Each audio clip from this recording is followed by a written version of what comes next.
آج آپ سے ایک بہت اہم بات کرنے والا ہوں. ایک ایسی چیز جو آپ سب سن کے دنگ رہ جائیں گے. تو میں اس سے پہلے دو باتیں پہلے کرنا چاہتا ہوں. سب سے پہلے آج ایک اجلاس ہو رہا ہے. اجلاس میں وہ کوشش ہوگی جو ایک دفعہ اس ملک سے پہلے کوشش ہوئی تھی 1970-71 میں. ایک مائنورٹی بیٹھ کے میجورٹی کو کوشش کرے گی کہ کسی طرح ان کو ریس سے باہر کیا جائے. یعنی ان کی کوشش کیا ہوگی کہ کسی طرح تحریک انصاف کو الیکشن نہ لڑنے دیا جائے یا ان کو کسی طرح باہر کیا جائے الیکشن ریس سے, کیونکہ ان سب کو خطرہ ہے کہ الیکشن ہو گیا تو ان کی یہ جو ہمارے اوپر ان کو مسلط کیا ہوا ان سب کی سیاسی قبریں کھل جائیں گی. تو لہٰذا یہ آج کوشش ہوگی پوری. لیکن جس چیز کے اوپر میں بات کرنا چاہتا ہوں وہ اس سے بہت اہم ہے. آج ہمارے کارکنوں کو پکڑا جا رہا ہے.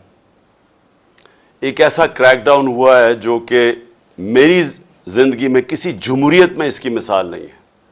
شاید آمریت میں ہو, کیونکہ میں تب کرکٹ کھیلتا تھا, مجھے اتنا یاد نہیں ہے جنرل ضیاء الحق کے زمانے میں, لیکن میں نے سنا ہے کہ پیپلز پارٹی کے لوگوں سے تھا اس طرح کا, ان کے حالات ایسے تھے.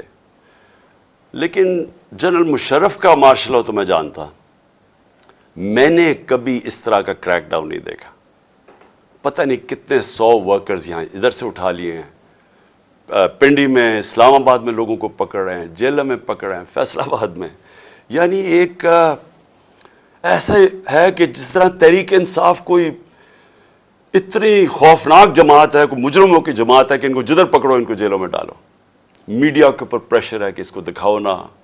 جو اینکر, جو میڈیا ہاؤس تھوڑا مجھے دکھاتا ہے اس کے اوپر ایکشن لیا جاتا ہے. اور آج میں سمجھتا تھا کہ میں اپنی سینچری پوری نہیں کی, 97 میرے اوپر کیسز ہیں. آج جب عدالت سے پتہ چلوایا کہ جناب کتنے ٹوٹل کیسز تو بتائیں, کیونکہ چھپائے ہوئے کیسز تھے. جس طرح حسان نیازی کو وہ بیل لے کے نکلا ہے اور جیسی باہر نکلا اس کو پکڑ لیا اور کوئی اور کیس دے دیا اس کا. تو پتہ چلا کہ میرے اوپر اس وقت 143 کیسز ہو چکے ہیں. یعنی پاکستان کی تاریخ کے سارے ریکارڈ میں توڑ چکا ہوں. کرکٹ میں میں نے کئی ریکارڈ توڑے تھے, لیکن آج کیسز کے ریکارڈ توڑ چکا ہوں. دہشت گردی کے کیسز ہیں, زیادہ تر دہشت گردی کے کیسز ہیں, اور بھی جو غداری کے کیس ہیں, توہین مذہب کے کیس, وہ بھی ایک کیس کر دیا. مدینہ میں کسی نے کچھ کہا ان کو اور میرے اوپر کیس ہو گیا بیٹھے ہوئے. اور اس کے علاوہ ہر قسم کا کیس. مجھے اپنی کیسز کی تو فکر نہیں ہے, لیکن جس طرح ہمارے لوگوں کو پکڑا جا رہا ہے اور یہ جھوٹے کیسز کے اوپر, یہ ہم اب سارے ہیومن رائٹس آرگنائزیشنز کو انٹرنیشنلی لکھ رہے ہیں. ہم اپنی عدلیہ سے پورا کوشش کر رہے ہیں کہ ہماری عدلیہ اس وقت ہمارے فنڈامنٹل رائٹس کی حفاظت کرے. جو ایسی ایک طرف الیکشن اناؤنس ہوا ہے اور ایک طرف سارے ہمارے ورکرز پکڑ رہے ہیں, کوشش کرتے ہیں ریلی نکالنے کی, تب ہمارے اوپر ہی حملہ اور ہمارے اوپر ہی کیسز. اس کے بعد مینار پاکستان کا جلسہ پیر کو کرنا تھا, ہم کوشش پوری کر رہے تھے کہ ہم رمضان سے پہلے کریں, وہ انہوں نے ہمیں اجازت نہیں دی.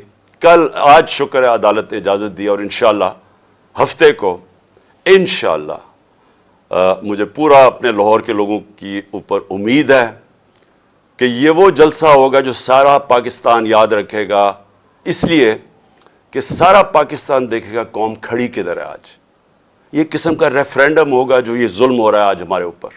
ایک جاگی ہوئی قوم کو آپ دیکھیں گے ہفتے کو انشاءاللہ مینار پاکستان. اب میں آنا چاہتا ہوں,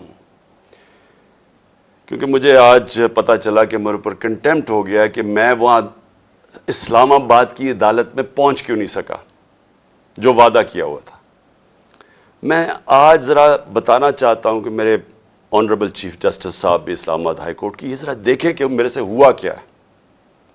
آپ کو پتا ہونا چاہیے کہ پاکستان کی تاریخ میں کبھی کسی پولیٹیکل یا ایکس پرائم منسٹر سے ایسا ہوا جو میرے پچھلے ہفتے میرے سے ہوا ہے.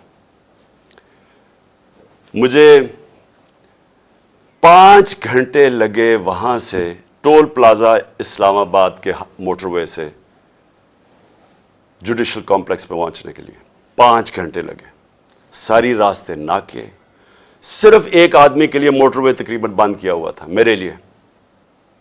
آصف زرداری بھی اس جوڈیشل کمپلیکس میں گیا ہے, نواز شریف بھی گیا. دونوں انٹرنیشنل مجرم ہیں. ان کی آپ ذرا گوگل کر کے دیکھیں کہ دنیا میں ان کی کیا ریپوٹیشن ہے, ان کے اوپر کس طرح کے مضمون لکھے ہوئے ہیں, کتنا پیسہ ان کا باہر پڑا ہے. ایک دوسرے کو انہوں نے کرپٹ کیا, ایک دوسرے کو جیلوں میں ڈالا ہوا ہے. زرداری کو جیلوں میں ڈالا ہوا ہے. جنرل مشرف نے ان کے خلاف کیا کہا ہے. جنرل باجوہ ان کے متعلق کیا کہتے تھے جب تک کہ ڈیل نہیں ہوگی شہباز شریف سے. تو یہ جب اسی جوڈیشل کمپلیکس میں جاتے تھے تو کبھی ان سے ایسے ہوا ہے. مجھے سارا راستہ ناکوں کے اندر روک روک کے جو بھی میرے ساتھ تھے لوگوں ان کو کاٹ دیا تاکہ اکیلا جائے عمران خان. مجھے اس وقت اندازہ ہو رہا تھا, میں سمجھا اس لیے اکیلا چاہتے ہیں کہ انہوں نے مجھے پکڑنا ہے. میں ذہنی طور پہ تیار تھا کہ آج یہ مجھے پکڑ لیں گے, کیونکہ یہی تو یہ سارا ڈرامہ زمان پاک کے باہر ہوا. جو فوج آئی ہوئی ہے, 3 طرف سے حملہ ہو رہا ہے زمان پاک کی, پتہ نہیں کون مجرم یہاں چھپا ہوا ہے. تو جس طرح کی فوج وہاں اکٹھی کی ہوئی تھی, کبھی کسی کے لیے ایسی فوج اکٹھی کی ہے. پھر جیسے جیسے ہم قریب آتا گیا, لوگ ہمارا تو کارکن کوئی 4% بھی نہیں تھا, باقی تو سارے عام لوگ, مقامی لوگ نکل کے آ گئے. سب کو پتا چل, ساری قوم کو پتا چل گیا کہ آج مجھے پکڑنا ہے انہوں نے. لوگ خود نکل کے آ گئے.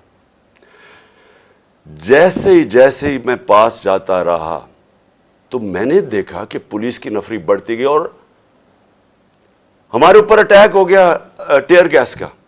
اب کوئی کچھ نہیں کر رہا تھا, کیوں ٹیئر گیس پھینکی گئی؟ اشتعال دلوانے کے لیے. مجھے نظر آیا کہ یہ تو ایک کوشش کی جا رہی ہے کوئی تصادم کرنے کے لیے. پھر میں رکا اور میں چاہتا ہوں چیف جسٹس صاحب اب دیکھیں میرے سے ہوا کیا ہے. پھر آگے گیا, پھر ٹیئر گیس شیلنگ ہو گئی. بھئی یہاں بھی میرے ساتھ لوگ گئے لاہور ہائی کورٹ میں, پبلک ساتھ تھی. جب اناؤنس ہو جاتا ہے کہ میں آ رہا ہوں تو کارکن زیادہ تر ہمارے سارے آتے ہیں, ساتھ چلنے شروع ہو جاتے ہیں. تو یہاں تو کچھ نہیں ہوا. یہاں میں گیا, کارکن باہر, میں جا کے عدالت میں اٹینڈ کر کے واپس آ گیا. ادھر کیا مشکل تھی کہ عدالت کئی چند میل عدالت سے پہلے ہی میرے اوپر ٹیئر گیسنگ شروع ہو گئی. اشتعال دلوایا بڑی مشکلوں سے. اگر آپ وہ دیکھیں میں کیسے پہنچا ہوں دروازے کے اوپر, اور دروازے پہ ابھی پہنچ رہا ہوں تو اوپر سے پولیس والے پتھر مار رہے ہیں. کبھی ایسا دیکھا ہے کہ ایک پارٹی کا لیڈر پہنچ رہا ہے وہاں اور میرے سے پہلے پتھر مارنے شروع کر دیے. ذرا میں چاہتا ہوں چیف جسٹس صاحب آپ کو بھی موقع ملے تو ذرا صرف دیکھیں کہ یہ کبھی کسی پولیٹیکل لیڈر کے ساتھ ایسے ہوا ہے کہ چھت کے اوپر پولیس والے پتھر مار رہے ہیں نیچے. اب نیچے سے تو کوئی پتھر اوپر جا نہیں سکتا تھا, تو کیوں پتھر مار رہے تھے؟ سوال یہ ہے کہ وہ کیا اپنے آپ کو وہ اپنی دفاع کر رہے تھے؟ پھر سے میں کہتا ہوں اتنی 4تھی 5ویں سٹوری نیچے تو پتھر جا ہی نہیں رہا تھا اوپر. ٹیئر گیس شیلنگ بھی اور پتھراؤ بھی. میں 40 منٹ دروازے کے باہر کھڑا رہا تاکہ میں کسی طرح اندر جا سکوں. اور 40 منٹ کے بعد جب تھوڑا سا سیٹل ہوا معاملہ باہر, کیونکہ لوگوں کو وہاں تو لوگ انتشار شروع ہو گیا تھا, جب پتھراؤ ہو رہا تھا وہ بھی آواز مار رہے تھے. آخر میں جب تھوڑا سیٹل ہوا 40 منٹ کے بعد میں اندر گھسنے کی کوشش کی. پہلے تو وہ کوشش کریں کہ گیٹ باہر کی طرف کھولے. اب یہ میں آپ کو بتانا چاہتا ہوں گیٹ باہر کیوں کھول رہے تھے, کیونکہ گیٹ تو کھلتے تھے اندر. بعد میں جب میں اندر گھسا مجھے سمجھ آئی وہ کوشش کیا کر رہے تھے کہ باہر سے گیٹ اس طرف کھولیں جدھر میری گاڑی انٹر کری تھی, کہ جیسے ہی گاڑی اندر جائے تو گیٹ بند کر دیں.